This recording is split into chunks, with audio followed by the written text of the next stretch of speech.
Within the Google Webmaster Guidelines, it does suggest that you validate your HTML code, and this can be done using what's called the W3C validator. W3C is the organization that overlooks HTML coding.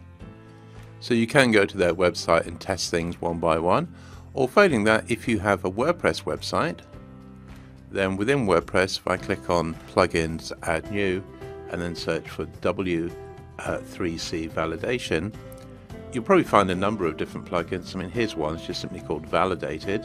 And there's not many people using it, but it's got fairly good reviews and it's all up to date and everything.